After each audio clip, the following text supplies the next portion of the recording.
Thank you. And so we move on to Carl Rothschild's work, and we ask JC Cortens to come up.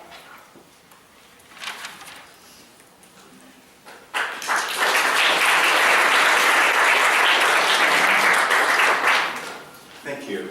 Sincere thanks again to Bonnie and Linda for hosting us this evening and for all your work over the years. I'm so pleased that the pieces are right here for you to see. The first poem is called Memorial Gardens, East Kildonan, and that follows Cat and Oranges right here. Memorial Gardens, East Kildonan. We would picnic on Sundays, once in a while on Mother's Day or Thanksgiving. Elm trees tall enough to reach up to where the moon used to be. In the autumn, the leaves would be up to your knees like a river. I was young. After Bobby died, I was the one to rock the baby while Daddy drank beer. We'd eat the olives, pickled onions, and sandwiches, Millie packed, one slice each, meat and cheese. She'd say, "That's all you need." The best years were behind them, she'd say. The winters in the shack on Great Slave Lake, we'd wash the baby in the galvanized tub used to make pickles in the fall. The orange tabby watching from a sunspot beside the stove.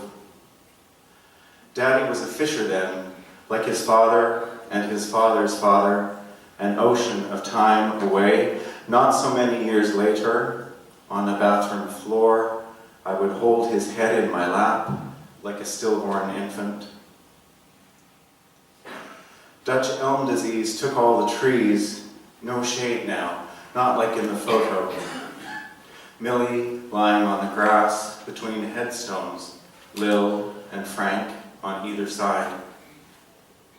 Holds a small jar, enamel black as ink. She traces the letters and the dates in granite to bring them back for one more season. She blows gentle as if she's doing her nails. Her skirt spreads out like a red Chinese fan. The line of her hose traces down her calf like a story, one shoe just off.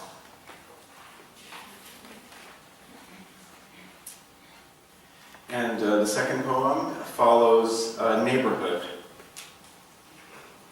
the poet's mother as a child. When she was a girl, maybe 12 or 13, her hair was red. She would not get out of bed no matter what. The autumn morning called the chores her mother needed done. On these days, when others sailed laundry in backyards, where fences picketed their way through dry grass, she would lay in, stripped of her nightdress, pale and freckled. The brother she adored would grab her from bed, twisted in sheets. Screams turned to laughter. Over his shoulder, she would tom-tom his back, kick the air blue as he carried her down the narrow walk and toss her on the edge next to a pile of leaves, while the neighbor would peek through lace with something on her hip, maybe a basket or an infant.